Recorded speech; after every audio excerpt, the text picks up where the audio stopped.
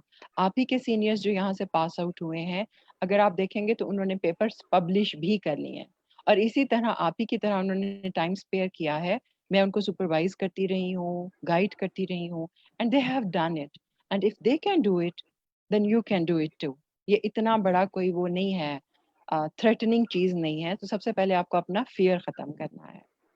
To start with, it's just like our journey by train. आपको पता है ना, थोड़ा थका देने वाला, लंबा होता है, लेकिन बहुत इंजॉयबल होता है. आप सारा टाइम बाहर देख रहे होते हैं, आप इंजॉय करते हैं, आप सफ़र को भी इंजॉय करते हैं, अपनी कंपनी को इंजॉय करते हैं, बाहर की जो नेचुरल सीनरीज आती हैं. तो it's just like a railway journey.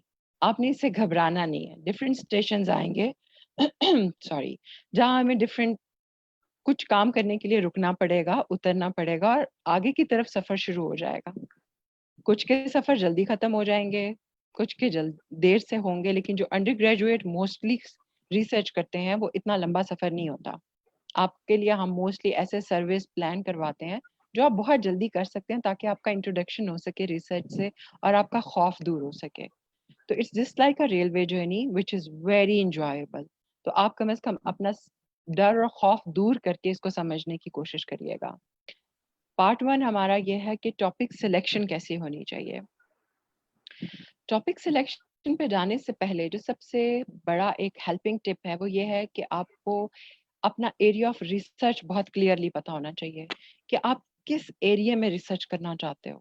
आपको कौन सी चीज़ है जो बॉदर करती है, कौन सी चीज़ है जो आपके लिए बहुत इंटरेस्टिंग है, कुछ कौन से ऐसे सवालात हैं जो आपको रूटीन की लाइफ में भी तंग करते हैं। तो हर वो चीज़ जो आपको बॉदर करे, आपके अंदर आपकी क्रिटिकल थिंकिंग को प्रोवोक करे, आपके जहन में सवालात उठाए, या कुछ आप ऐसा ऑब्जर्व करें सोसाइटी में, मेडिकल फील्ड में, पेशेंट्स में, हॉस्पिटल जाते हुए, जो आपको ना तंग करता है कि नहीं इसमें कुछ चेंज होना चाहिए, ये सही नहीं है। Just select that area for your research. तो सबसे पहले तो आपको एरिया आइडेंटिफाई करना पड़ेगा बिफोर योर टॉपिक सिलेक्शन, कि आप किस एरिया में जाना चाहते हैं। कार्डियोलॉजी है, हेपेटिक है, सर्जिकल है, कौन सी चीज़ है जो आपको ट्रिगर करती है। और हम सबको कुछ ना कुछ ट्रिगर ज़रूर कर रहा होता है। हॉस्टल लाइफ है, वहाँ के कुछ प्रॉब्लम्स हैं, स्टडीज़ के इश्यूज हैं। It can be any thing और any topic, any area in the world which you can think about. So ये बिल्कुल भूल जाएंगे जी वो दवाइयों के ऊपर होगी तो हमारी सक्सेसफुल होगी। कई स्टूडेंट्स आके पूछते हैं मैम वो हम मेडिसिन का अगर जिक्र ना आया तो हमारी तो रिसर्च की वर्थ ही नहीं होगी। It's not like that. At undergraduate level, what we expect from you is that you know what our research is. We are least concerned about the topic which you have selected. However, it should be interesting, but not in the sense कि अगर एक medical student है या एक nutrition का student है तो उसकी हर चीज उसके गिर्द ही घूमती हो. It can be anything. And our main objective is to train you as a researcher. आपको पता हो कि एक रिसर्चर सोचता कैसे है, वो काम कैसे करता है, स्टार्टिंग पॉइंट क्या है, ट्रेन के सफ़र में फीलिंग्स क्या आती हैं, कहाँ कहाँ रुकते हैं। तो हमारा अंडर ग्रेजुएट लेवल पे रिसर्च को इंट्रोड्यूस कराने का मकसद ही सिर्फ ये है कि हम आपका खौफ दूर कर सकें रिसर्च के लिए, आपके माइंड को ट्रेन कर सकें कि किसी भी जगह पे, इवन कल को आप जब क्लिनिशियन भी बनेंगे तो साथ साथ रिसर्च को कैसे लेके चलना है। तो we wanted to make you a good researcher so that it can be your ओढ़ना बिछोना। आप उसको एक ऑटोमेटिसिटी के टाइम पे ले जाएंगे और फिर आप जब कंसल्टेंट बने होंगे तो आपके कई पेपर्स निकल रहे होंगे। अगर आज आप ट्यून हो जाते हो तो वो एक हेक्टिक बर्डन नहीं होगा आपके लिए, आपको कुछ अलग से नहीं करना पड़ेगा उसके लिए। अभी भी जिन कंसल्टेंट से हम मिलते हैं तो वो कहते हैं सुमेरा हमारे पास टाइम नहीं है। The thing is this, they have not been into this habit in their undergraduate training. तो best time है to get yourself trained during this period. So we move to the topic selection. आपको सबसे पहले अपने लिए area identify करना है जो आपकी इंटरेस्ट का हो, और उसके बाद फिर आप टॉपिक सिलेक्शन पे जाएंगे। टॉपिक सिलेक्शन के लिए हमें, अब एरिया तो बहुत बड़ा हो सकता है, डोमेन, उस डोमेन में हमने करना क्या है, अब ये समझना भी एक अलग पहेली है। आप स्ट्रगल करते रहते हैं कि ये एरिया मुझे इंटरेस्ट तो करता है लेकिन इसमें मैं करूँगा क्या या करूँगी क्या। तो आपको सबसे पहले ब्रेनस्टॉर्मिंग करनी है। ब्रेनस्टॉर्मिंग में ये होता है कि कुछ चीज़ें आपके जहन में आ जाएंगी जो आपको संभाल के रखनी है कि ये क्या चीज़ें हैं उस एरिया की टॉपिक सिलेक्शन के बारे में। लेट्स सपोज आपने ओबेसिटी को देख लिया कि आपके इर्द गिर्द मैल प्रैक्टिसेस हैं, बच्चे बहुत ज़्यादा आउट ईटिंग करते हैं, फास्ट फूड खाते हैं, फाइबर डाइट कम है, और मैंने ओबेसिटी पे रिसर्च करनी है। आपने अपना एरिया आइडेंटिफाई कर लिया। अब ओबेसिटी में तो डाइटरी हैबिट से लेकर के हाइपरटेंशन तक बेशुमार एरियाज हैं। अब आप एक ओबेसिटी को लेकर के तो रिसर्च नहीं कर सकते ना। आपने एरिया आइडेंटिफाई करने के बाद ओबेसिटी में अपने टॉपिक को नैरो डाउन करना है, नीचे लेकर आना है, उसकी स्किमिंग करनी है कि ओबेसिटी में आप कौन सा एरिया है जो आप करेंगे। अब वो जो टॉपिक सिलेक्शन आप करेंगे ना, उसमें आपने स्टार्ट ब्रेनस्टॉर्मिंग से करना होता है। Just think about it, teenagers में कर लूँ उसमें ज़्यादा ट्रेंड है, या मैं अर्ली 20s एडल्ट्स में करूँ कि वहाँ पे इफेक्ट्स नजर आना शुरू हो जाएंगे टीनेज की हैबिट्स के. So you would keep thinking कि मैंने क्या करना है ओबेसिटी में. अब मजे की बात यह है कि अगर आपने टीनेजर्स और एडल्ट्स के बारे में सोच लिया तो आप क्या करेंगे, आप उससे मिलता जुलता लिटरेचर पढ़ना शुरू करेंगे. अब लिटरेचर क्या होता है? Literature can be any good news cutting जो आपको अलार्म दे. WHO की साइट देखें, वो क्या कहता है, क्या बातें कर रहा है, स्टैटिस्टिक्स क्या शो करती हैं कि हमारा इस वक्त ग्लोबल बर्डन ऑफ ओबेसिटी कितना है, कितने कितने परसेंट जो एडल्ट्स हैं वो ओबेसिटी का शिकार हैं, ओबेसिटी के ड्रॉबैक्स क्या क्या हैं. और उसके ऊपर आप निकाल के ये देखेंगे कि अब तक उसके ऊपर लोगों ने किस किस्म की रिसर्च की है, सवाल क्या बनाए हैं, उसमें से निकाला क्या है. तो जब आप अपना ब्रेन स्टॉर्म कर रहे होते हैं और आपको कुछ डायरेक्शन मिलने लगती है तो उस डायरेक्शन को और स्पेसिफिक होने के लिए आप पढ़ते हैं कि दुनिया में अब तक कितना काम हो चुका है. और उसके लिए फिर जब हम आपको लिटरेचर सर्च की एक्सरसाइज या वर्कशॉप करवाते हैं ना, फिर हम आपको उसमें हेल्पिंग टिप्स देते हैं कि एक बेस्ट लिटरेचर सर्च आपने करनी कैसे है, कौन कौन सी साइट्स हैं, कीवर्ड्स क्या डालेंगे आप, आपको कौन सा नॉलेज उसमें से एक्सट्रैक्ट करना है. वो फिर हम हेल्पिंग टिप्स सारी आपको उस ट्रेनिंग वर्कशॉप्स में देते हैं. जब आप लिटरेचर पढ़ेंगे तो आपको पिक्चर और क्लियर होगी कि मैंने करना क्या है. By that time you would be able to identify क्या मेरा ये टॉपिक जो मैंने सेलेक्ट किया है ये मैनेजेबल होगा, कर सकता हूँ या कर सकती हूँ. मैनेजेबल अब कैसे होगा एक अंडर ग्रेजुएट स्टूडेंट के लिए, कितना टाइम निकाल सकेंगे, कहाँ जाना पड़ेगा डाटा कलेक्ट करने के लिए, खर्चा कितना आएगा, पॉकेट मनी इजाज़त देती है कि नहीं देती है. और अगर मैं उसको अपने इस स्टडी टाइम के दौरान जो मेरे पास सिर्फ 1 से 2 महीने बचते हैं मेरी रेगुलर क्लासेस के दरमियान में, मैं स्पेयर करके सारा कुछ कर लूँ तो क्या मैं 1 से 2 माह में सारा डाटा कलेक्ट करके राइट अप तक पहुंच सकूंगा. तो ये वो सारे सवाल हैं जो एक अंडर ग्रेजुएट अपने आप से करेगा, उस टॉपिक को जहन में रख के. इतना एक्सटेंसिव टॉपिक नहीं लेना जो आपसे सिमटे ही ना बाद में. आपने उसको बहुत स्मार्टली नैरो डाउन करके खूबसूरत टॉपिक सेलेक्ट करना है जिसे आप इजीली मैनेज कर सकें अपनी रूटीन के साथ. क्योंकि unfortunately, very unfortunately, despite my extreme efforts, I have not been able to convince the higher authorities and the faculty to place some time for the research in routine timetables. तो उसमें फिर अगर हम आपको self study time दें time table के दौरान में, आपके प्रोजेक्ट्स डेवलप करवाएं, तो certainly you would be able to manage those things within your routine. अब होता क्या है कि आपको एक्स्ट्रा माइल करना पड़ता है अपनी रूटीन स्टडीज के साथ, क्योंकि हम आपको ऑफिशियली कॉलेज टाइमिंग्स में वो टाइम नहीं दे पा रहे होते हैं. लेकिन ऑन द अदर हैंड अगर आप देखें तो हम आपको 2 बजे फारिग कर देते हैं रूटीन क्लासेस में, जबकि बाकी कॉलेजेस और यूनिवर्सिटीज में स्टूडेंट्स 5 बजे तक वहाँ रहते हैं. तो आपके पास प्लेंटी टाइम होता है घर जाके चीज़ें मैनेज करने का अगर आप एक अच्छे टाइम मैनेजर हैं. So there are always space, अगर एक जगह नहीं है तो कहीं ना कहीं दूसरी जगह से आपको uh, एक अच्छा स्पेस मिल रहा होता है कि आप चीज़ों को मैनेज कर सकें. अब ये आपकी पर्सनल स्किल्स हैं कि आप कितने अच्छे टाइम मैनेजर हैं.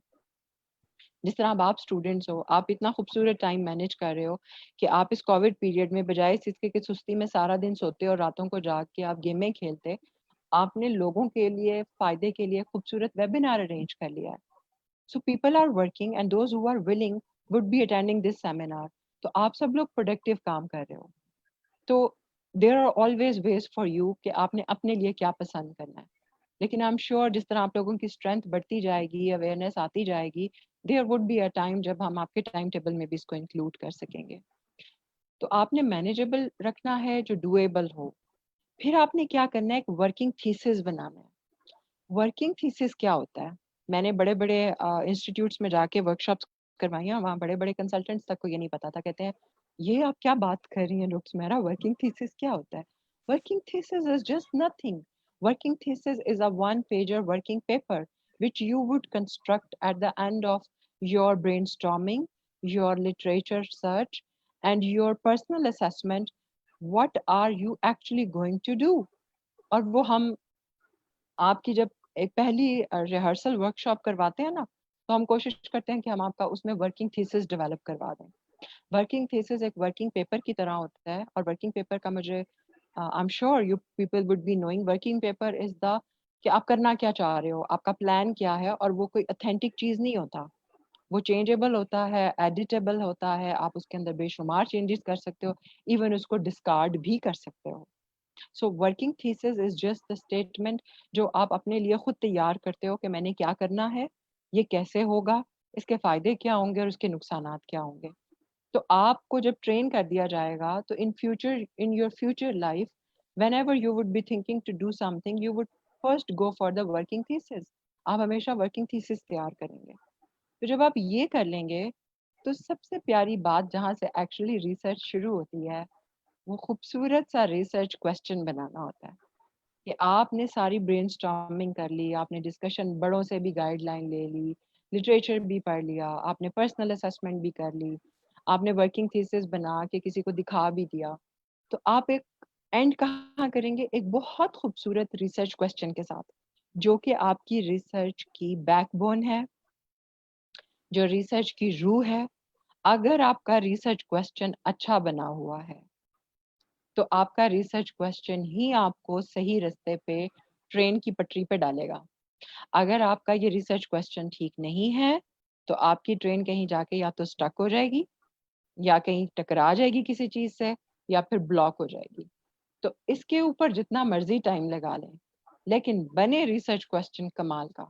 अगर ये काम आपने कर लिया ना, तो बाकी सारे काम इसके बाद आसान है। Mark my words, if you are successful in developing a very good research question, then the rest of the journey is very pleasant and very easy, enjoyable। ठीक है? This is all about selection of a topic।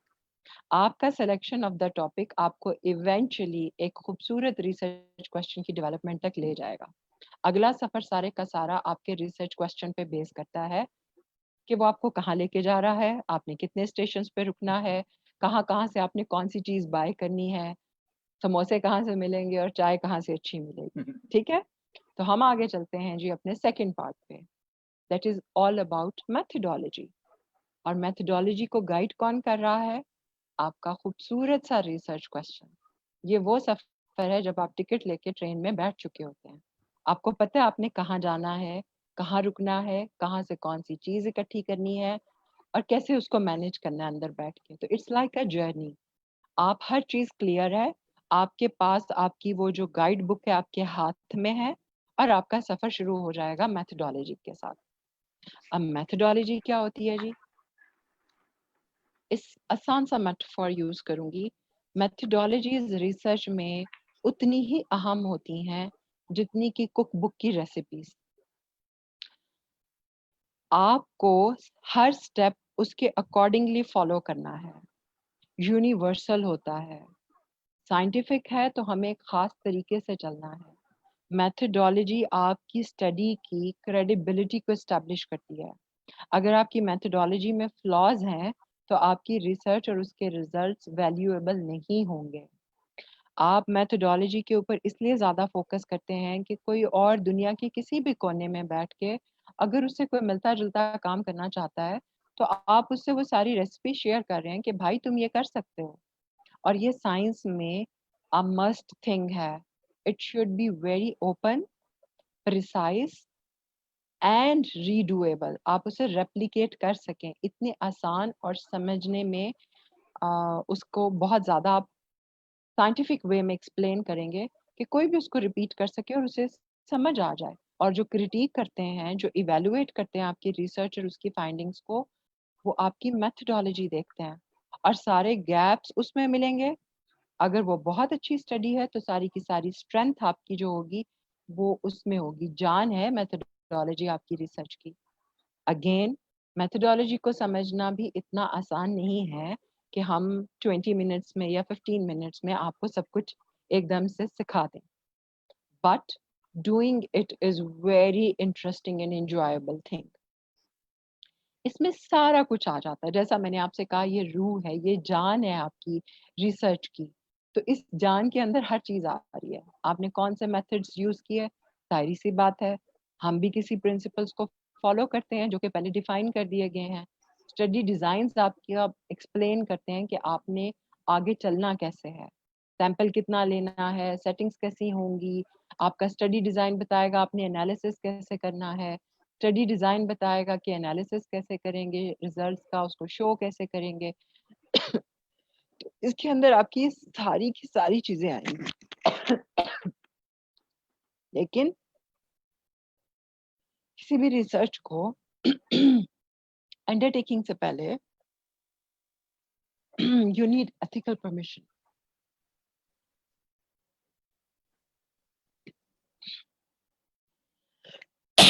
अगर आपने ethical permission नहीं ली और आप research शुरू कर देते हैं, इट्स हाईली अनएथिकल। और अगर आपके डेट्स में क्लैश आता है, डिस्क्रिपेंसी आती है, कोई भी अच्छा जर्नल आपकी स्टडी पब्लिश नहीं करेगा,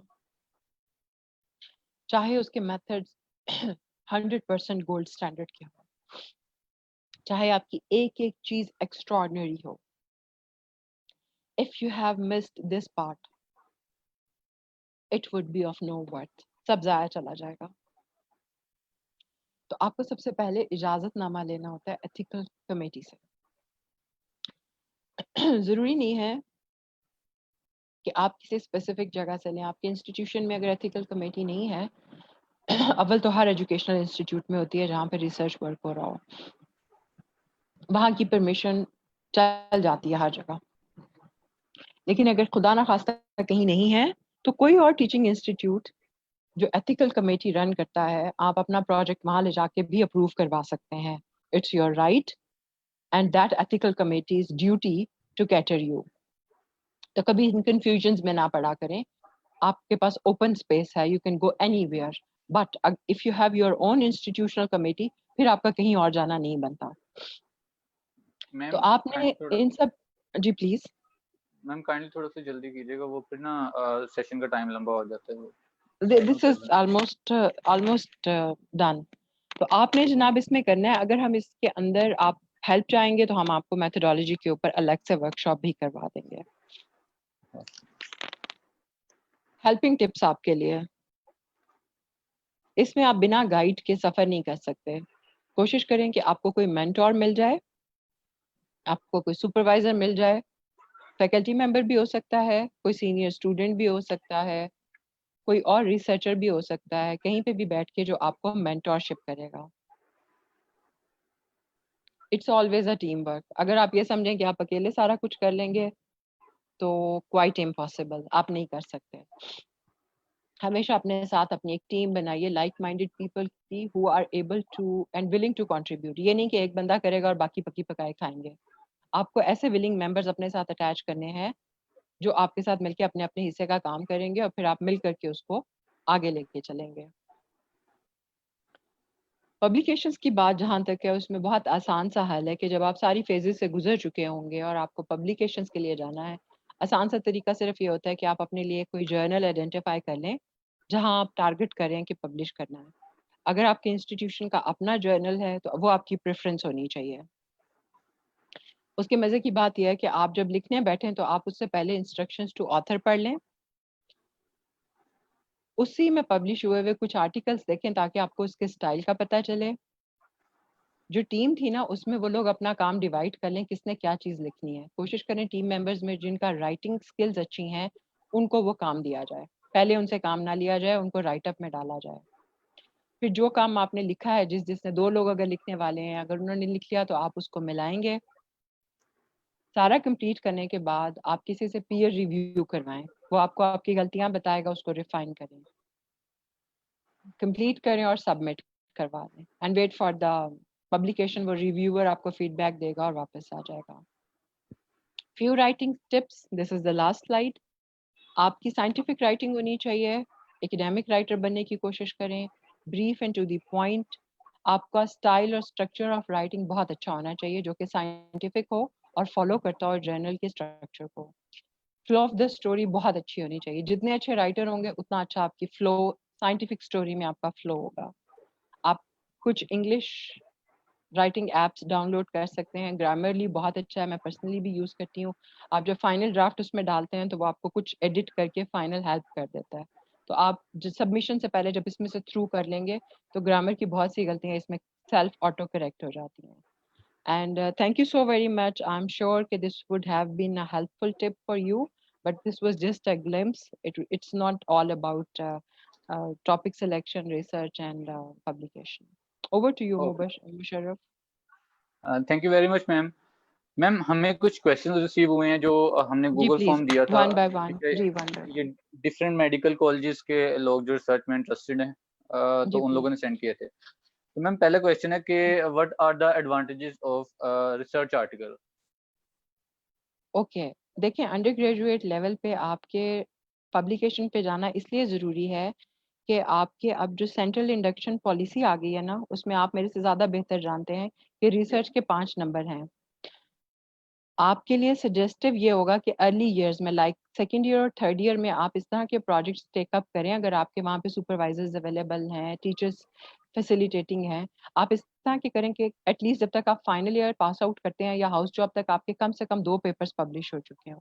तो ये आपको बेनिफिट देगा not only in your further selection, बल्कि अगर आप बाहर भी अप्लाई करते हैं, वो लोग जो बाहर जाना चाहते हैं, तो याद रखिए कि बाहर की इंडक्शन में, पाकिस्तान में तो अब इन्होंने सेंट्रल इंडक्शन में शुरू किया ना, फॉरेन कंट्रीज में रिसर्च को वो आज से बहुत पहले वैल्यू करते हैं अंडर ग्रेजुएट लेवल की।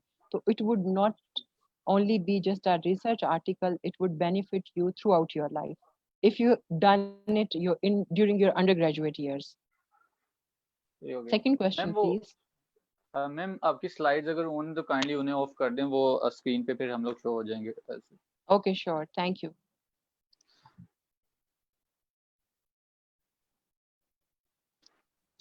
Okay Second question. मैम, हमारा नेक्स्ट क्वेश्चन है कि how can we select a topic for research. मेरा ख्याल है कि मैंने अपनी प्रेजेंटेशन में उसको कवर किया था, एक दफ़ा फिर क्विक रिकैप कर देती हूँ।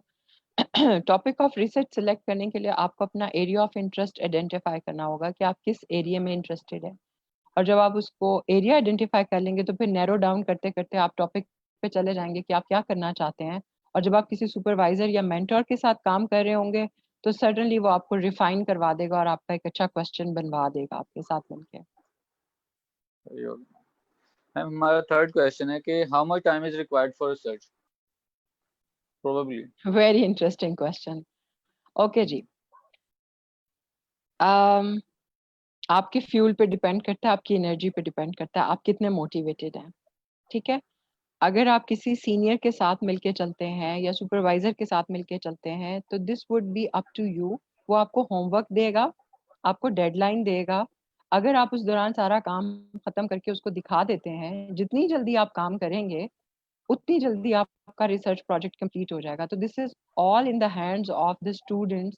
आपने अपने हिसाब से लेके चलना है, बाकी काम आपके हाथ में। आप चाहे 3 हफ्तों में खत्म कर लें, चाहे 4 हफ्तों में कर लें। अगर आपका एक अच्छा डेवलप हो जाता है तो data collection is just nothing, उसके बाद का काम आसान है।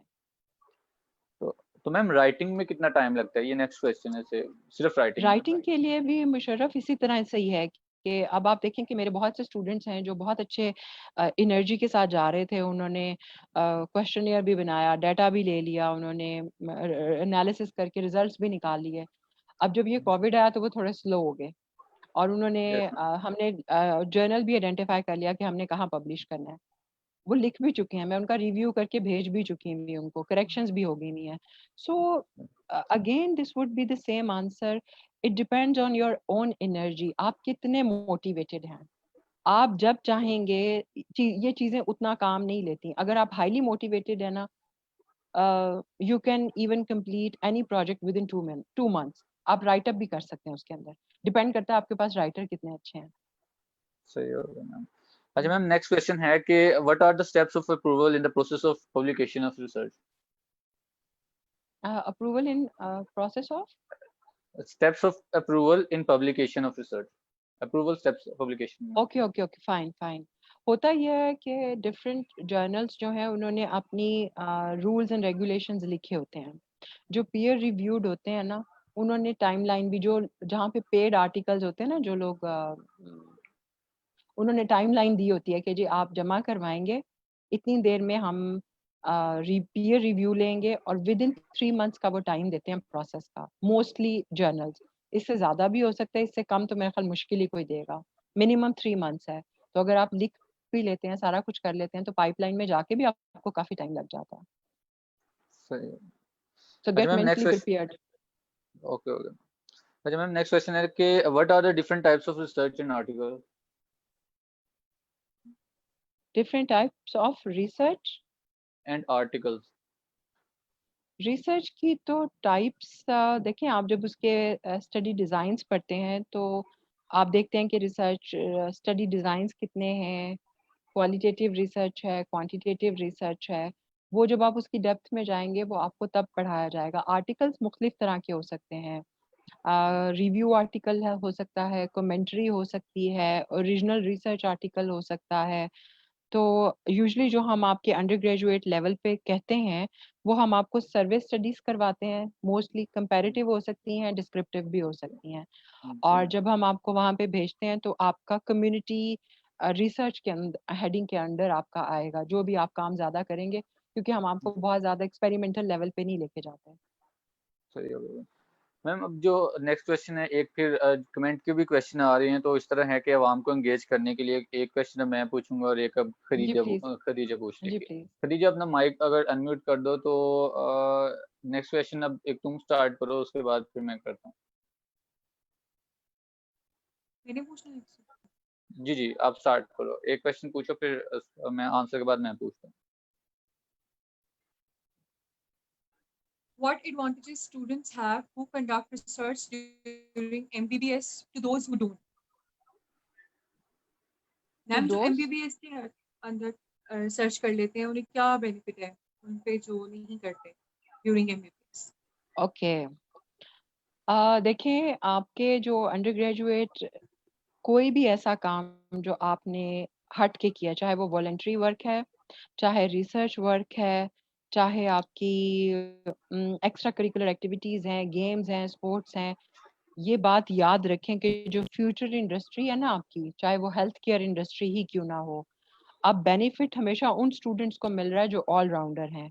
वो जो सिर्फ बुक वॉर्म थे ना, और सिर्फ उनके पास A+ ग्रेड ही लिखे हुए हैं और बाकी और कोई चीज़ें नहीं है। I can show you many cases in USMLE जहाँ पे उनको वो नहीं मिल पाती, अटैचमेंट नहीं मिल पाती है, क्योंकि अब जो स्कोरिंग है और जो सिलेक्शन क्राइटेरिया है वो ऑलराउंडर्स पे चला गया हुआ है। वो चाहते हैं कि वो एक अच्छा कम्युनिकेटर भी हो, राइटर भी हो, रिसर्चर भी हो। So you will have to take all these skills along with you during undergraduate studies, वरना आप बाकियों से पीछे रह जाएंगे, आपको प्रेफरेंस नहीं मिलेगी, एज नहीं मिलेगा आपको। सही है। हाँ। मैम काइंडली अपनी अगर वीडियो ऑन कर सकते हैं तो वो कर दें, लाइक तो पीपल ओके, कह रहे थे कि इस तरह वो सही है। श्योर अच्छा sure. Ma'am, how the journal is classified and valued? Journal classification का ये होता है कि इस वक्त पाकिस्तान में या वो HEC से अप्रूव्ड हो, हम चूंकि Pakistan medical and dental council के साथ हैं तो हमारा उसके साथ भी एक्नॉलेजमेंट बनती है। अगर आपने इंटरनेशनली एक्सेप्ट करवाना है तो सिर्फ HEC की अप्रूवल ही आपके लिए काफ़ी होगी। तो अंडर ग्रेजुएट में होते हुए आपको बहुत हाई लेवल के जर्नल्स में जाने की और अप्रोच करने की कोई खास जरूरत नहीं होती। सही हो गया ma'am. Khadija next question kindly.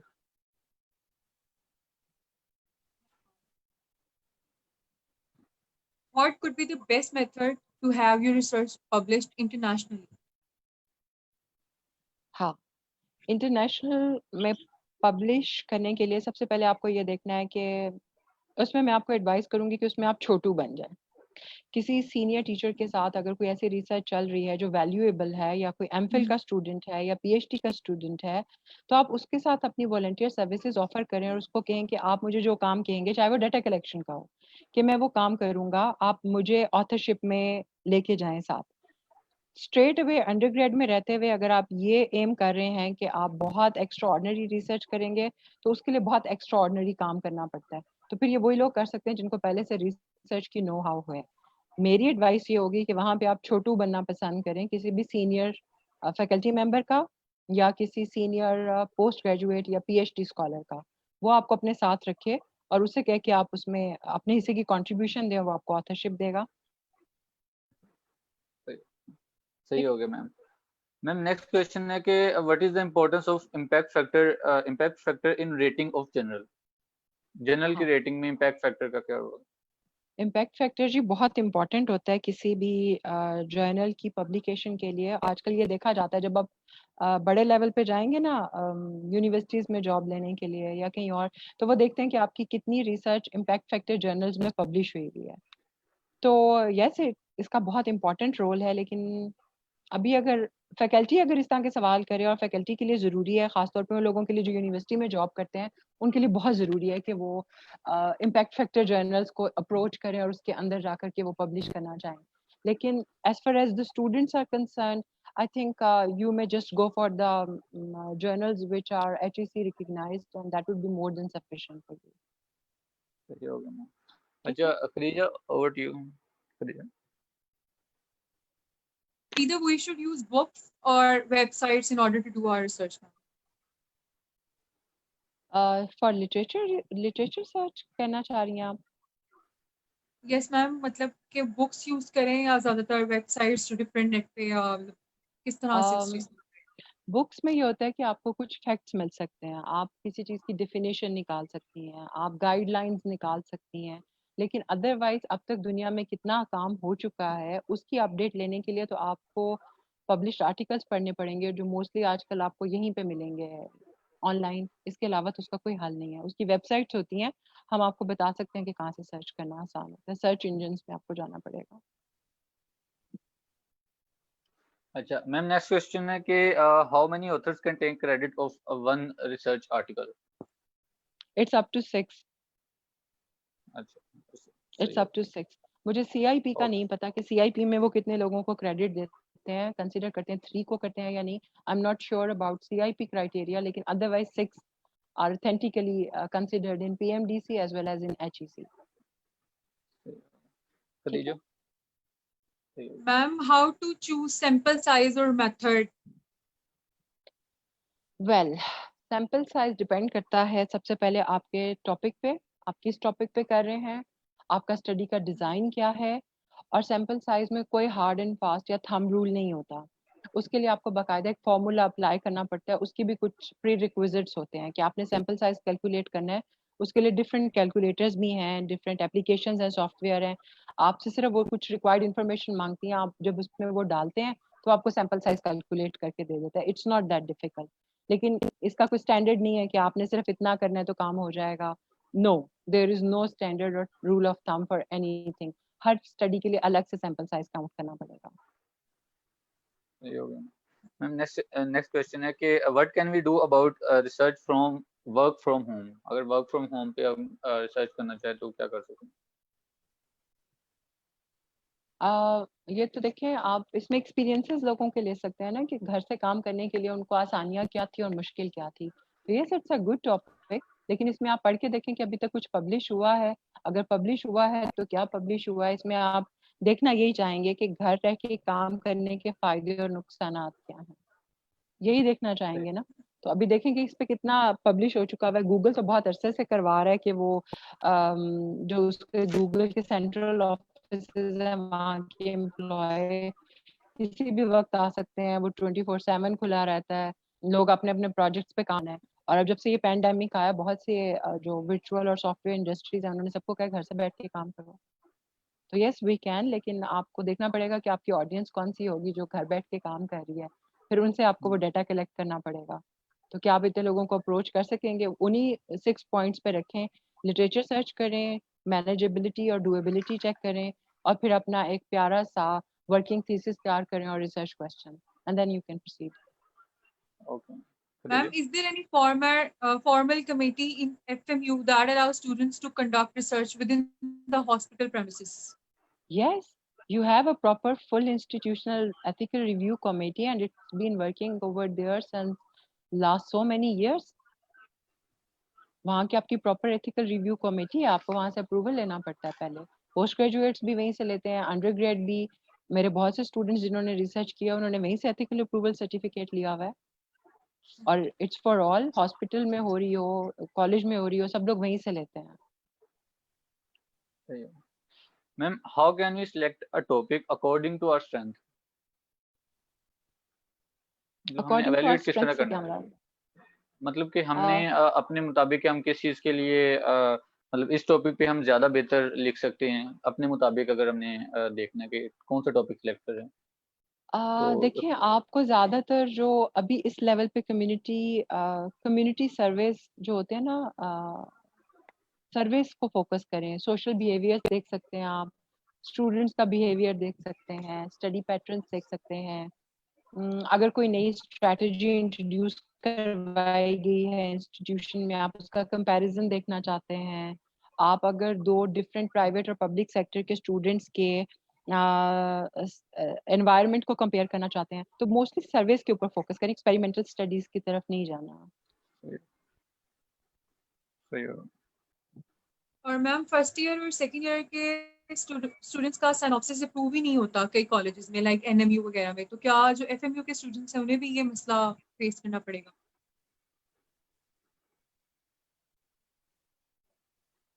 नहीं, मेरे स्टूडेंट्स को मोस्ट रखते हैं और आज तक ऐसा नहीं हुआ कि किसी स्टूडेंट का रिग्रेट हुआ हो। वो थ्रू हो जाता है क्योंकि आपकी स्टडी इस तरह की नहीं होती कि उसमें कोई बहुत मेजर एथिकल कंसर्न आए। ना आप एनिमल्स को ट्रीट कर रहे हो, ना आप कोई एक्सपेरिमेंट कर रहे हो, ना आप कोई ड्रग्स दे रहे हो। तो यूजुअली इस तरह का प्रॉब्लम नहीं आता। डिपेंड करता है कि आपका एरिया ऑफ रिसर्च क्या है और आपने करनी कैसे है। मेरा नहीं ख्याल कि ऐसा आता है। वो सही जिसने हो क्वेश्चन पूछा है वो कह रहे हैं कि एनएमयू में कंफर्म है कि ऐसा होता है, सो निश्चित मेडिकल यूनिवर्सिटी कहना चाह रहा है वो। Yes yes ma'am. देखिए, मैं वहाँ के कल्चर से बहुत वाकिफ नहीं हूँ, लेकिन over here I can comment only on my own institution.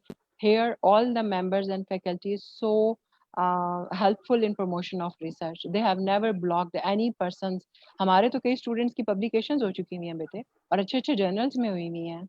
Yes ma'am in fact हमारे जो उनसा ये सिंक एफएमयू की यूनिट है यहाँ माज आलम आपके जो स्टूडेंट है उनकी मास की भी 3 के अप्रूवल हो चुकी हुई है।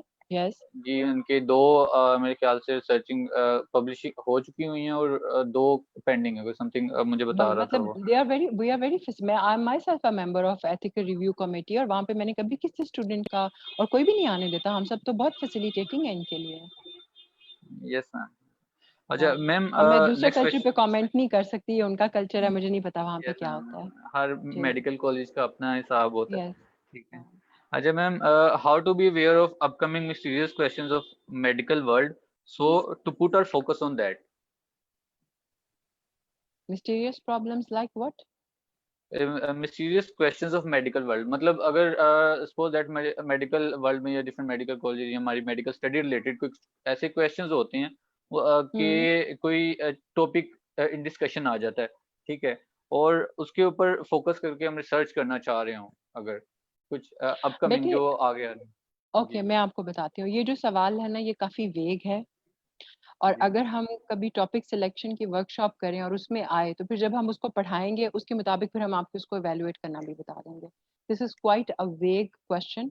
However, there is a space, you may choose any area which interests you and we can come up with a good question, और हम उस पे काम कर सकते हैं। मैं क्लियर नो नहीं कह रही आपको, लेकिन so far this is a vague question.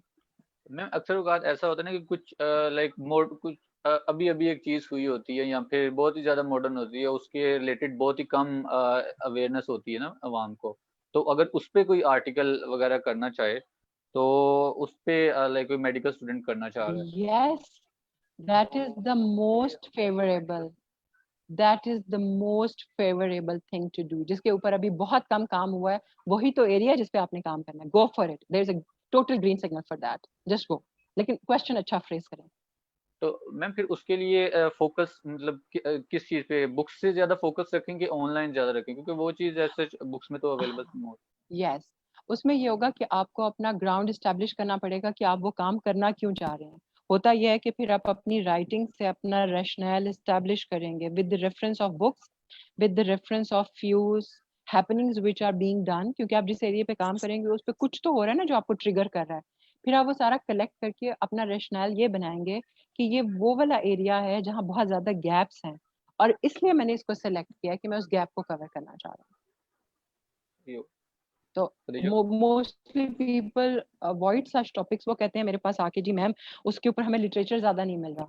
तो जिसपे आपको लिटरेचर नहीं मिल रहा और वो अभी रिसेंट एडवांसमेंट है, that is the most favourite topic to work upon, क्योंकि फिर आप उसके पायनियर्स में आ जाएंगे और कल को लोग आपको कोट किया करेंगे कि मुशर्रफ ने ये काम उस वक्त किया था और वो बहुत पहले रिसर्चर्स में, शुरू के रिसर्चर्स में। तो that is the age you should go for that if you find any area like that. Doable होना चाहिए, ठीक है।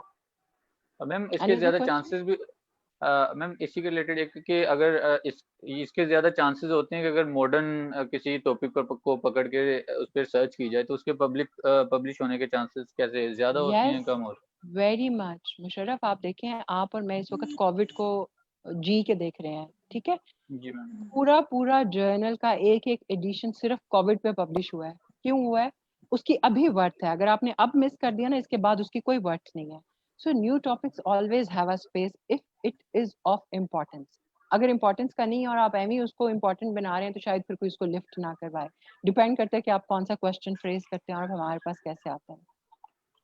मैम इसी से रिलेटेड नेक्स्ट है कि सीआईबी के नंबर्स के लिए हमें मेडिकल और हेल्थ रिलेटेड ही सिर्फ टॉपिक्स होने चाहिए या फिर जो आजकल सोसाइटीज में इशू हैं, मतलब लाइक बाकी इशू अदर देन नहीं हेल्थ? नहीं, आई एम नॉट श्योर। वहाँ पे सिर्फ रिसर्च के नंबर हैं। वहाँ पे उनकी स्पेसिफिसिटी ये नहीं है कि आप अगर मेडिकल स्टूडेंट रहे हुए हैं तो आपने मेडिसिन के ऊपर ही रिसर्च करनी। It can be anything which I have already explain.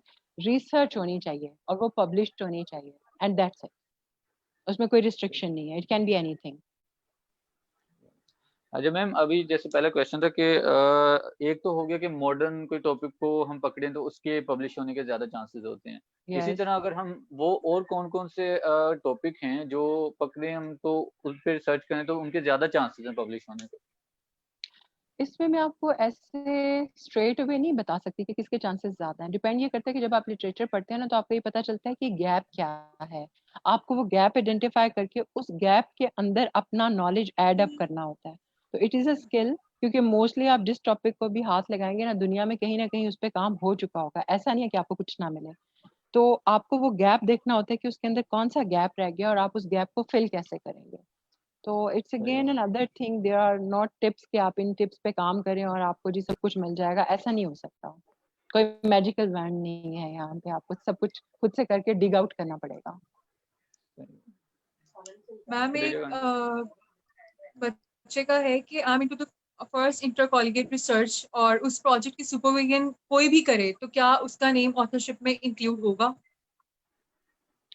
Ideally, if someone is supervising you and giving you the time, तो उसका राइट है कि उसको ऑथरशिप दी जाए। और मैं यूजुअली जिन स्टूडेंट्स को करती हूँ सुपरवाइज, मैं फर्स्ट ऑथरशिप नहीं लेती, फिर मैं उनसे मिडिल या लास्ट ले लेती हूँ। तो yes, it's the right of your supervisor जो आपको इतना टाइम दे रहा है, आपके साथ इतना काम करवा रहा है, उसको ऑथरशिप में इंक्लूड करना चाहिए। और इसी से रिलेटेड एक और है कि ma'am below fifth authorship is worth it और नॉट? देखिए, मैंने आपसे कहा 6 तक तो मानी जाती है। एचईसी भी मानती है उसको, पीएमडीसी भी मानती है, लेकिन हमारे यहाँ जो एक जनरल कॉन्सेप्ट है ना, वो ये होता है कि 3 या 4 लोग काम करते हैं, बाकी सारे पक्की पकाई खाते हैं। तो कोशिश करें कि आप 4 या 5 लोग रहें। अगर आपका ग्रुप इतना, आइडियल इज 3, और अगर आप इससे ज्यादा जाना चाहते हैं तो 5 या 6 कर लें, कोई हार्म नहीं है। There is no harm in it. आपको एक क्रेडिट मिलेगा उसका कि आपकी ऑथरशिप का नंबर क्या है, फर्स्ट है, सेकंड है, थर्ड है। आपकी कंट्रीब्यूशन पे डिपेंड करता है ना। Ma'am, what are the easiest method for research approach? First research, जी मैम, रिसर्च अप्रोच के लिए इजी मेथड्स कौन से हैं जो लाइक कॉमन स्टूडेंट भी कर सकता है उसे? रिसर्च के लिए इजी मेथड्स कौन से हैं, डिपेंड करता है आपके रिसर्च क्वेश्चन पे कि आपने कौन सा रिसर्च क्वेश्चन बनाया। वो डिफाइन करेगा कि आपने मेथड्स रिसर्च के कौन से यूज करने हैं। How to start a research, वो मैंने आपको बताया कि इंटरेस्टिंग एंजॉयबल जर्नी है अगर आप किसी सुपरवाइजर के साथ मिलके करो, और मैम अगर हार्ड इन वर्क केस हम सारे का सारा आपका होगा। जी मैम, अगर कोई टॉपिक जैसे पेंडेमिक का ही कोई ऐसा टॉपिक ले आपकी लेते हैं तो आवाज मैम नहीं आ उसका रही थोड़ा सा मुशर्रफ। मैम अब आ रही है आवाज आपको? आ रही है आवाज आपको? खदीजा, आवाज आ रही है आपको? हाँ जी, मुझे तो आ रही है। अच्छा, मेरे ख्याल से मैम को तुम अपना क्वेश्चन पूछ लो, अगर मेरे ख्याल से अगर मैम को नहीं आ रही। मैम मेरी जी आ रही। Ma'am please guide about some search engines available for undergraduates to do literature review. इसके लिए अंडर ग्रेजुएट या पोस्ट ग्रेजुएट का फर्क नहीं होता बच्चे। आप जब रिसर्च करने के लिए आते हैं तो आप अगर कुछ भी ना करें ना, तो अंडर ग्रेजुएट लेवल पे आप सिर्फ गूगल स्कॉलर को सही इस्तेमाल करना सीख लेना, तो आपको वहां पे बहुत कुछ मिल जाएगा, और यूजुअली पीडीएफ में पूरे के पूरे आर्टिकल्स पे मिल जाएंगे। तो आप गूगल स्कॉलर पे काम करना सीखें कि उस पे आप बेस्ट डाटा कैसे एक्सट्रैक्ट कर सकते हैं, आपको कीज कैसे इस्तेमाल करनी है। तो गूगल स्कॉलर के ऊपर भी मैं I think that is more than sufficient for you. उसमें पबमेड भी खुल जाएगा, उसमें काफी चीजें आपको मिल जाती हैं, that's more than sufficient. Okay ma'am, post graduation के बाद रिसर्च कंपलसरी होती है, ये क्वेश्चन आया था। यस, पोस्ट ग्रेजुएशन होती तब है जब आप रिसर्च करते हैं, वरना नहीं होती। उसका मैंडेटरी पार्ट है, रिसर्च बेस्ड डिग्री होती है। सही हो गया। Ma'am, throughout the world there is a huge emphasis on data collection. What is the effort of FMU in digitalization of hospital records and records of the patient's conditions? Well, I cannot comment on that thing as I'm not the concerned authority. I just know that data is well maintained over there. And during COVID, our medical specialty and department, they have all initiated so much, and they are working on different research projects, and soon its research would be published as well. तो अभी जो Covid के pandemic में हुआ है, उसमें तमाम departments ने अपना पूरा कंट्रीब्यूशन दिया, और वो उसके अंदर डाटा कलेक्ट करके उसकी रिसर्च भी पब्लिश कर रहे हैं। मेडिसिन भी, सर्जरी भी, anaesthesia, psychiatry department, they are all contributing to the extent जितना हम अपना कंट्रीब्यूशन फैसलाबाद का, क्योंकि ये पूरे डिस्ट्रिक्ट को रिप्रेजेंट कर रहा था, तो उन लोगों ने इसका प्रॉपर डाटा कंपाइल भी किया और उस पर रिसर्च भी जारी है। ईएनटी डिपार्टमेंट भी कर रहा है उसमें। सही है। अच्छा मैम, रिसर्च के जोन सा होता है वो, अगर सपोज दैट एक इंसान है वो प्लैब करना चाह रहा है, ठीक है, या यूएसएमएलई करना चाह रहे हैं, तो उसमें उसे इससे क्या फायदा होगा अगर उसकी रिसर्च पब्लिश हो जाती है? मैंने आपको पहले ही बताया कि उसकी जो रेटिंग होती है और वेटेज होती है वो बहुत ऊपर आ जाती है, और खास तौर पे जब आप देखिए, स्कोर्स तो आपने उतने करने ही है कि आप जहाँ आपकी मैचिंग आती है और आपको प्लेसमेंट मिलनी होती है ना, उसमें आपको प्रेफरेंस मिलती है if your articles are published. तो फिर आपको उन स्टूडेंट से प्रेफरेंस दी जाएगी जिनके आर्टिकल्स पब्लिश नहीं है during your placement and attachment. सही हो गया। From where to take the ethical permission and from whom? आपका इंस्टीट्यूशन कमेटी देती है बेटे। जी मैम, और ये जो उनसा अगर सीआईपी में नंबर हमें चाहिए होते हैं, जो उनसे हर रिसर्च एक जो स्टूडेंट करके निकलता है, तो उसे हर रिसर्च के नंबर मिलते हैं, या फिर अगर मेडिकल रिलेटेड ही वो रिसर्च हो तो तभी उसे मिलेंगे? देखिए, आपने जितनी रिसर्च की है, आप एक्चुअली वो आपको पब्लिकेशन के नंबर दे रहे हैं ना, आर्टिकल पब्लिश होने के। टोटल 5 नंबर हैं प्लेसमेंट में आपकी। अगर आपने 2 आर्टिकल पब्लिश कर लिए हैं, मेरे ख्याल एक के शायद 2.5 है एक आर्टिकल के, और अगर आपने 2 किए हैं तो आपकी वेटेज 5 की हो जाएगी, फुल मार्क्स मिल जाएंगे आपको। और अगर आपने कोई रिसर्च पब्लिश नहीं की हुई तो उसमें आपका 0 चला जाएगा। और अब आपको अच्छी तरह पता है कि सीआईपी में बाकायदा मेरिट बनता है, मेरिट बनने के बाद फिर आपकी प्लेसमेंट मिलती है आपको कि आपने कहाँ अटैचमेंट के लिए जाना है। अगर आप रिसर्च पब्लिश करेंगे तो 5 नंबर आपके मुफ्त के आपको फौरन मिल जाएंगे, टिक हो जाएगा वहाँ पे। और इससे ये मैटर नहीं करता कि आपने क्या, वो बस रिसर्च होनी चाहिए और पब्लिश होनी चाहिए। सही हो गया, मतलब टॉपिक का कोई इसमें ऐसे रोल नहीं होगा। Kindly tell the journals to publish the article that will be counted for both Pakistan and UK USA. UK USA के लिए आपका उसका एचईसी से रिकग्नाइज होना ही काफी होता है, और जो कि तकरीबन तमाम तरह जर्नल्स के लिए इस वक्त मैंडेटरी है, वो उसके बगैर नहीं हो सकते। सही हो। अच्छा मैम, एक काफी लंबा सा क्वेश्चन रन किसी ने नहीं भेजा कर हुआ सकते है। ना, जी मैम। उसका प्री रिक्विजिट मैम होता है। आपकी आवाज थोड़ी सी कट रही थी।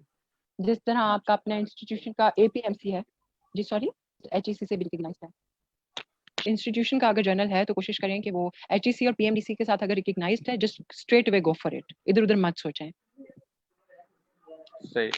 तो मैम एक क्वेश्चन है कि if someone is conducting comparative cross sectional study then how to measure the sample size of each group?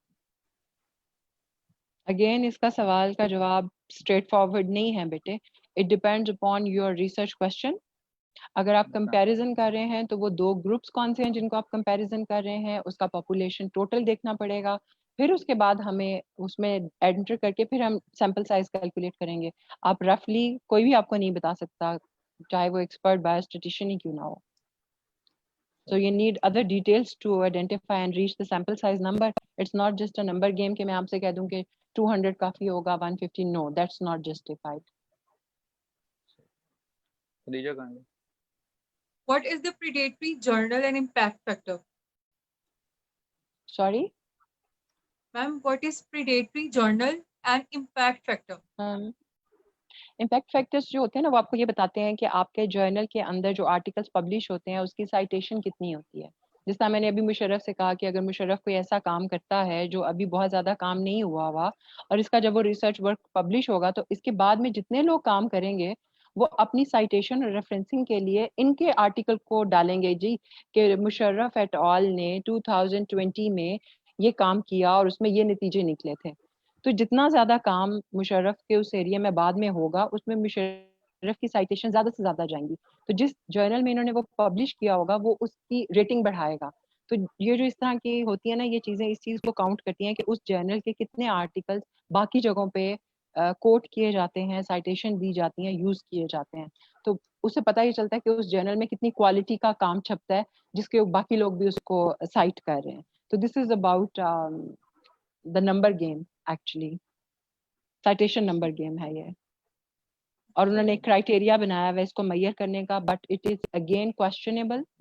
Internationally उन्होंने इसको क्वेश्चन करना शुरू कर दिया है कि ये क्वालिटी इंश्योर नहीं करता. कहीं पे भी ये नहीं है क्योंकि इसके बैक पे भी एक दूसरी गेम शुरू हो गई है, नंबर गेम शुरू हो गई है, क्वालिटी कंप्रोमाइज होने लग गई है. तो इंटरनेशनली तो वो इसको भी चैलेंज कर रहे हैं. Let's see in next 5 years शायद ये इंडेक्स फैक्टर और ये चीजें भी गायब हो जाएं. देखें कोई और नई चीज क्या आती है. सही हो गया मैम. अच्छा मैम, एक क्वेश्चन आया था कि सारी रिसर्च क्या ऑनलाइन हम कर सकते हैं? ऑनलाइन तो फिर अगर हम ऑनलाइन कर सकते हैं तो हमें किसे अप्रोच करना चाहिए? किसे अप्रोच करना चाहिए? जी मैम, लाइक हेल्प वगैरह के इन लिए और व्हाट पब्लिशिंग के लिए. सेंस? डाटा कलेक्शन के लिए या सुपरवाइजरी के लिए? मैम इन सब चीजों के लिए तकरीबन उन्होंने पूछा, जनरली पूछा उन्होंने. देखिए मुशर्रफ, अगर आप ऑनलाइन प्लान कर रहे हैं, जैसे आज आप ऑनलाइन कर रहे हो, ठीक है, जी जी आपको जी. ऑनलाइन डाटा कलेक्शन के लिए फॉर्म्स बनाने पड़ेंगे. क्या आपको लगता है कि वो तमाम पार्टिसिपेंट्स आपको रिस्पॉन्ड करेंगे? बहुत मुश्किल होता है. आपके यहाँ रिसर्च कल्चर नहीं है, लोगों को पीछे पीछे फिर के फॉर्म और डाटा कलेक्ट करने पड़ते हैं, कोई भर के ही नहीं देता आपको. तो टॉपिक सिलेक्शन करेंगे, आप अपनी डुएबिलिटी और मैनेज देखेंगे कि आप उसे कैसे करेंगे. तो ये वो बिटर क्वेश्चन है जो आपको अपने आप से खुद से करने हैं कि इसका मुझे क्या रिस्पॉन्स मिल सकता है. तो ऑनलाइन आप देख लें आपको कितने लोग जवाब देंगे. डाटा कलेक्शन ही नहीं होनी, आगे कैसे चलेंगे आप? अच्छा, और मैम अच्छा उसका मैसेज है कि क्या सुपरविजन के लिए वो दरअसल पूछ रहा था कि जी सुपरविजन, यस सुपरविजन. तो देखिए अभी भी मैं जिन स्टूडेंट्स के साथ काम कर रही हूँ, हम ईमेल पे भी इन टच हैं, हम व्हाट्सएप पे भी इन टच हैं, मैं रिव्यू भी कर रही हूँ. मैं उनको माज मेरे से इतनी दफा अपनी क्वेरीज पूछ चुका है, मैं उसको जब मेरे पास टाइम होता है मैं रिस्पॉन्ड कर देती हूँ. यस, अगर आपके पास सुपरवाइजर और मेंटर है और वो ऑनरशिप लेता है आपकी, तो मेरा ख्याल है वो आपके साथ चलेगा. इसमें बल्कि मैं अवॉइड करती हूँ कि मेरे स्टूडेंट्स इतना टाइम निकाल के मेरे पास स्पेशल आए. मैं हमेशा उन्हें इनकरेज करती हूँ कि आप ईमेल कर दिया करो, आप मुझे व्हाट्सएप कर दिया करो, मुझे जैसे ही टाइम मिलेगा मैं आपको रिस्पॉन्ड बैक कर दूंगी. तो it's always a kind of supervision ना, आप कहीं पे भी बैठ के कर सकते हो. It's doable. सही हो गया. डिपेंड करता है आपका गुरु कौन है. Yes. Thank you. Ma'am, the number in CIP are fixed for research as 5 you told, or they might increase with the number of researchers. Authorship की बात कर रही हैं आप? मैम जो नंबर्स हैं CIP के वो फिक्स है ना, as you told 5, तो क्या वो जी. नंबर ऑफ रिसर्चर्स के साथ इंक्रीज कर सकते हैं? ये नहीं, मुझे ये नहीं पता कि उसमें उन्होंने कौन सा क्राइटेरिया बनाया हुआ है कि 3 लोगों की रिसर्च होगी तो तीनों को बराबर नंबर मिलेंगे. ये चीज डिटेल मेरे इल्म में नहीं है, इसलिए मैं आप लोगों को इसमें मिसगाइड नहीं करूंगी. मुझे उनका ये क्राइटेरिया नहीं पता कि वो ऑथरशिप की डिस्ट्रीब्यूशन कैसे करते हैं। मुझे इतना पता है कि CIP में टोटल नंबर रिसर्च पब्लिकेशन के 5 हैं। अगर आपने 2 रिसर्च आर्टिकल्स पब्लिश किए हुए हैं, 2.5 पॉइंट एक रिसर्च आर्टिकल के, 2.5 पॉइंट दूसरे रिसर्च के, तो अगर आप 2 पब्लिकेशंस ले लेते हो, हाँ, जहां तक ऑथरशिप कंसर्न है तो आई हैव नो आइडिया कि फर्स्ट ऑथर के लिए उन्होंने कितने नंबर रखे हैं या तीनों के इक्वल नंबर होंगे। इस बारे में बेटे मुझे पता नहीं है, मैं ऐसे इसमें आपको मिसगाइड करूं तो ये गलत होएगा। Ma'am I have no 6 and idea. 5 इससे ज्यादा नहीं होंगे अगर रिसर्च मतलब नहीं ज्यादा की हुई है? नहीं, उसमें 5 ही होंगे। तो मैक्सिमम 2 रिसर्च कर सकते हैं मतलब, यस, लाइक जो आपके उसके लिए मैंडेटरी है। अदरवाइज अगर आप ज्यादा करते हैं तो वो देखें, आप जब कभी जॉब के लिए लैब। जाएंगे, आप जब कभी कहीं पे भी जाएंगे तो आपका किया हुआ काम जाया नहीं जाएगा, उसका क्रेडिट हमेशा आपको मिलेगा। तो मैम इन फ्यूचर कुछ ऐसी, जैसे अगेन मैंने पूछा कि प्लैब यूएस में, तो कुछ ऐसी स्पेसिफिक रिक्वायरमेंट हैं कुछ कंट्रीज में जहाँ रिसर्च मस्ट है, लाइक कोई जैसे यूएसए में ली प्लैब, इनमें तो एज ए मस्ट नहीं है मेरे ख्याल से, लेकिन उसके एज ए नंबर मिलते हैं हमें, मतलब प्रेफरेंस नहीं, होती है उसकी बेस पे। मुशर्रफ वहाँ पे तकरीबन मस्ट है। आपको पता है वहाँ के अंडर ग्रेजुएट स्टूडेंट्स के लिए it's a must thing to conduct a research. उनको 3rd ईयर या 2nd ईयर में प्रोजेक्ट्स दे दिए जाते हैं, तो उनके अंडर ग्रेड में ये उनके टाइम टेबल और करिकुलम का पार्ट है। They are bound to conduct research, groups में करवाई जाती है और ये वहाँ पे मस्ट है। और आप ये यकीन रखें कि इंटरनेशनली जितने अच्छे इस्टेब्लिश्ड कंट्रीज हैं वहाँ सब में under graduate medical and dental में ये एक इंटेग्रल पार्ट है। इसके बगैर उनका ग्रेजुएट बाहर निकल ही नहीं सकता। सही हो। खदीजा, अब मेरे क्वेश्चन खत्म हो गए, अगर आपके पास हैं तो काइंडली वो पूछ लें। What is better for undergraduate, like proper research or only literature review? What is proper? Undergraduate के लिए क्या मैम बेहतर है, एक प्रॉपर रिसर्च करना ही बेहतर है या फिर एक लिटरेचर व्यू कर ले वो भी काफी है? रिव्यू आर्टिकल लिखना भी इतना आसान नहीं होता। अगर उनका सवाल ये है कि वो रिव्यू आर्टिकल लिखते हैं, रिव्यू आर्टिकल लिखने के लिए बाकायदा एक फ्लो चार्ट आपको इस्तेमाल करना पड़ता है। It's not that easy thing. मेरी रिकमेंडेशन ये होगी कि आप लोग बेशक छोटा प्रोजेक्ट करो, but do conduct a proper research at your level. Post graduate level पे जाके आप रिव्यू लिख सकते हो, that is fine, but at under graduate level I would recommend you to conduct small service and go for publication. Ma'am, kindly name the scholarships discounts in international journals for undergraduates to publish articles. उसमें scholarship मुझे USA में एक है journal public health से, या उसमें जो सिर्फ अंडर ग्रेजुएट के लिए है। डिस्काउंटेड प्राइस होती है, स्टूडेंट्स को हमेशा वो डिस्काउंट देते हैं, उनसे पूरे चार्जेस नहीं लेते। वहाँ अगर आप लिख देना कि मैं अंडर ग्रेजुएट हूँ तो आपकी फी कम होएगी। पोस्ट ग्रेजुएट की शायद उससे थोड़ी ज़्यादा हो, अगर आप फैकल्टी मेंबर हैं तो उससे ज़्यादा होती हैं। स्कॉलरशिप ऑफर नहीं मिलती आर्टिकल पब्लिश करने के लिए अनटिल और अनलेस तो वो बहुत एक्स्ट्राऑर्डिनरी वर्क है, और वो अगर उसमें छप गया तो उनके आर्टिकल में जान डल जाएगी। That is very unusual.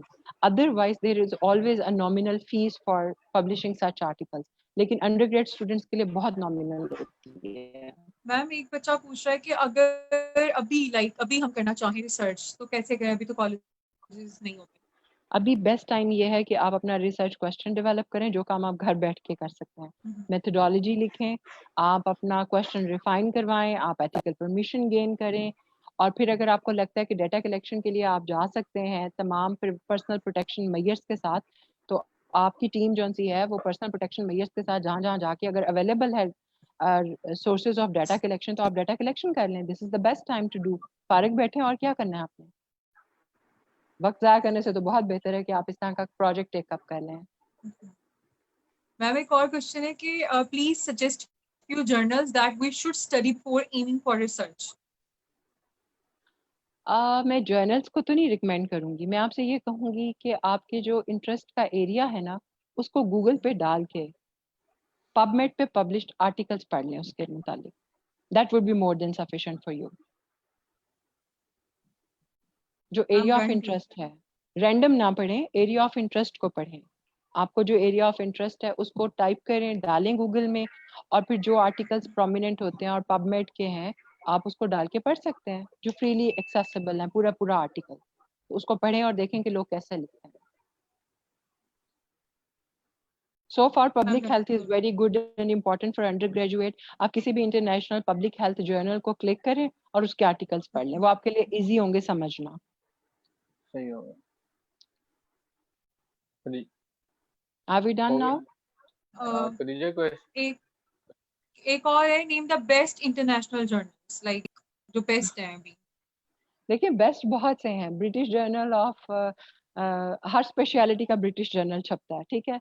फिर इंटरनेशनल पब्लिक हेल्थ जर्नल्स हैं. There are so many journals. आप ये नहीं कह सकते कि एक कोई बेस्ट बता दें. आपकी स्पेशलिटी डिपेंड करती है ना कि आप लोगों ने तो स्पेशलिटी के ऊपर जर्नल्स निकाले हुए हैं. पल्मोनोलॉजी का अलहदा है, ऑर्थोपेडिक्स का अलहदा है. तो आप जिस जिस स्पेशलिटी के आप उसको पढ़ते हैं. इसीलिए मैंने आपको रिकमेंड किया कि अंडर ग्रेजुएट्स के लिए मैं रिकमेंड करूंगी कि आप पब्लिक हेल्थ के अच्छे आर्टिकल्स और पब्लिक हेल्थ के अच्छे जर्नल्स के साथ मेंबर बन जाए और उनको पढ़ना शुरू करें. And you would get to know so much. सही हो गया. मैम क्वेश्चंस हमारे खत्म हो गए हैं. आप बस एक Okay, जनरल बच्चों को एक ना सजेशन टाइप या दे दें कि लाइक आगे स्कोप का क्या इस पाकिस्तान में कल्चर चल रहा है और आगे क्या होगा, और उसके बाद मतलब क्या करना चाहिए बच्चों को. एक जनरल सा उन्हें मैसेज दे दें. वन मोर क्वेश्चन मैम आया है कि जी. पाकिस्तान का कोई ऐसा जर्नल मैम जो कि which has just meet the international standard till yet. हमारे जी 3-4 हैं. अयूब मेडिकल कॉलेज का है, CPSP का है, एक और है पाकिस्तान मेडिकल साइंसेस का जर्नल है. तो देयर आर सो मेनी जो हमारे इंटरनेशनल रैंकिंग में आते हैं. अभी पिछले दिनों एनल्स ऑफ KMU का भी आ रहा था कि वो इंटरनेशनल रैंकिंग में जा रहा है. So there are so many journals, लेकिन उनमें टाइम बहुत लगता है. अब अगर अयूब मेडिकल कॉलेज में आप भेजते हैं तो 8 से 9 माह लगा देते हैं वो प्रोसेस में. सही हो. और CPSP में तो बहुत मुश्किल है कि कोई आप पब्लिश करा सके. देयर आर गुड जर्नल्स जो अच्छा काम कर रहे हैं. और मेरा सबके लिए मैसेज यही होगा कि आप लोग इस टाइम को जितना प्रोडक्टिव बना सकते हैं बनाएं. कल्चर आप लोगों ने डेवलप करना है क्योंकि दुनिया बदल चुकी है और दुनिया में इस वक्त डिमांड ऑलराउंडर्स की है. सिर्फ बुकवर्म्स नहीं चाहिए जिन्होंने A+ ग्रेड लिए हों और वो सिर्फ अपने ग्रेड लहरा रहे हों. उनको वो वाला चाहिए जो जिसमें स्पोर्ट्समैन स्पिरिट्स भी हों, जिसने गेम्स भी खेली हों, जिसने वॉलंटियर वर्क भी किया हुआ हो, जिसको इंटरनेशनल मार्केट आपसे ये चीज़ें डिमांड कर रही है. तो आप बेशक पाकिस्तान में ही रहें, यहीं पे प्रोग्रेस करें, लेकिन अपना एम हाई रखें और इंटरनेशनल स्टैंडर्ड्स को मीट करने की कोशिश करें. कल्चर आप लोग ही बदलेंगे. डिमांड बदल चुकी है. CIP में इंड्यूस हो चुका हुआ है कि आपने पेपर पब्लिश करना है. तो वाई टू डिले. अगर आपके पास अब टाइम है तो आपको मेरी सबको नसीहत ये होगी कि अपने अपने इंस्टीट्यूशन में अच्छा टीचर तलाश करें जो अच्छा गाइड हो. कोई ना कोई आपको ढूंढने पे मिल जाएगा. खुदा भी मिल जाता है ना, तो ये तो फिर कोई फैकल्टी या मेंटोर होएगा. तो प्लीज आप अपने एरिया में उनको आइडेंटिफाई करें, ढूंढें और फिर आप अपनी कोई एक टीम बना लें. मुशर्रफ और खदीजा बहुत अच्छा हेल्प कर सकते हैं. आप कोई ऐसा बॉक्स बना लें जिसमें आप टीचर्स को इन्वॉल्व करें और स्टूडेंट्स को, और उनकी कोचिंग और मेंटोरिंग इस तरह शुरू करा दें. There are so many ways. आप माशाल्लाह इतने इनोवेटिव हो. You can come up with more bright ideas than mine. So there's always a way where there is a will. So wish you very best of luck. I hope you enjoyed this dry topic. Okay, Yes. take care. Okay. Thank you very much, Thank you ma'am. जी, thank you so much. Thank you so much. Ma'am Singh की behalf पे भी आपको शुक्रिया बहुत ज्यादा. बहुत ये शुक्रिया. सिंह दरअसल आप माज हमारे रिसर्च डिपार्टमेंट का हेड है, ठीक है. हर सिंह एक पूरे पाकिस्तान में इस टाइम काम कर रही है मेडिकल कॉलेजेस में, और उसका जो रिसर्च डिपार्टमेंट है, जैसे आप माज को गाइड कर रही हैं, माज हेड है, वो फिर आगे बच्चों को जो नीचे फर्स्ट ईयर सेकंड ईयर की सारी वाम है उन्हें गाइड करता है. और ये सारा स्ट्रक्चर हर मेडिकल कॉलेज में बना हुआ है और सारे आपस में इंटरकनेक्टेड है. तो अभी मुझे मैसेज भी आ रहे थे इंशाल्लाह कि हम FMU वालों से भी कांटेक्ट करते हैं. लाइक यहाँ बहुत जैसे NMU का मसला है कि वहाँ फर्स्ट सेकंड ईयर वालों को नहीं करने देते. तो वो और आप हम कहेंगे तो हम FMU में अगर स्टूडेंट्स के लिए कम्यूट करना आसान है तो हम उनकी वर्कशॉप्स भी कंडक्ट करवा सकते हैं, क्योंकि माज आपको बताएगा कि we are always open for all. और मेरे पास जब भी मैं कंडक्ट करवाती हूँ तो मेरे पास इवन एग्रीकल्चर यूनिवर्सिटी से स्टूडेंट आते हैं, GC यूनिवर्सिटी के स्टूडेंट्स आए होते हैं मेरे पास, नेशनल टेक्सटाइल यूनिवर्सिटी के स्टूडेंट्स आते हैं, अजीज फातिमा से आए होते हैं. So wherever people get to know कि we are my department is conducting something about research or any other thing, तो लोग आते हैं और हमारे पास करते हैं. तो it's an open forum, anyone can join. We are always welcoming. बस आपको पढ़ने का शौक होना चाहिए. अगर हम रिसर्च करते हैं और हम चाह रहे हैं कि हमारी पब्लिकेशन हम दे रहे हैं, तो क्या हम एक से ज्यादा जर्नल पे भी दे सकते हैं वो? नहीं, दैट इज अनएथिकल। आपको एक जर्नल को देके उसके साथ कमिटेड रहना है। अगर आप वहां से विदड्रॉ करना चाहती हैं तो आपको उसको इन्फॉर्म करना पड़ेगा, वहां से विदड्रॉ करना पड़ेगा, फिर आप कहीं और जा सकती हैं। एक वक्त में 2 जगह सबमिशन नहीं होती और एक आर्टिकल 2 जगहों पे पब्लिश नहीं हो सकता। आप पे केस हो जाएगा और आपकी पब्लिकेशन दोनों जगह से खत्म हो जाएगी। दिस सही इज हो हाईली गया, अनएथिकल, सो बी वेरी सही हो केयरफुल। गया। तो मैम पैसे ओके देकर भी मैम। हम करवा सकते हैं publish? Like is it good to publish the article by giving money, paying money? देखिए, कुछ जर्नल्स की रिक्वायरमेंट है कि वो पेड होते हैं क्योंकि वो अपने रिव्यूअर्स को पे करते हैं, अपने प्रोसेस को मेंटेन करते हैं। तो जिन आर्टिकल्स में आपको पेमेंट करनी पड़ती है वो पीयर रिव्यू और उनके प्रोसेसिंग की फीस होती है एक्चुअली। तो ये कोई अनएथिकल प्रैक्टिस नहीं है। बहुत से रिनाउंड और हाईली रैंक्ड जर्नल्स जो हैं वो फीस लेते हैं and that is very much acceptable. वो अनएथिकल प्रैक्टिस नहीं है, सही हो गया। वो thank you publishing very fee much ma'am. होती है, process and publishing fee. Welcome जी। Thank you very much ma'am, ठीक है, क्योंकि सेशन का टाइम काफ़ी हो रहा है। Sure sure. अवाम ने बहुत ज़्यादा अप्रिशिएट किया है नीचे कमेंट्स में भी थैंक इस यू चीज़ सो को। वेरी मच एंड इंशाल्लाह हम इंशाल्लाह स्टे नेक्स्ट भी ब्लेस्ड। ऐसे सेशन करवाते रहेंगे Singh. Sure, again stay thank you very blessed. Much. अल्लाह हम हाफिज, टेक केयर, हाँ, गुड नाइट। ऑडियंस का भी बहुत लव शुक्रिया यू सबका करने के लिए। अल्लाह सो हाफिज़। हम मच मीटिंग को ये एवरीवन। एंड कर ओके, सेशन एंड कर दें काइंडली।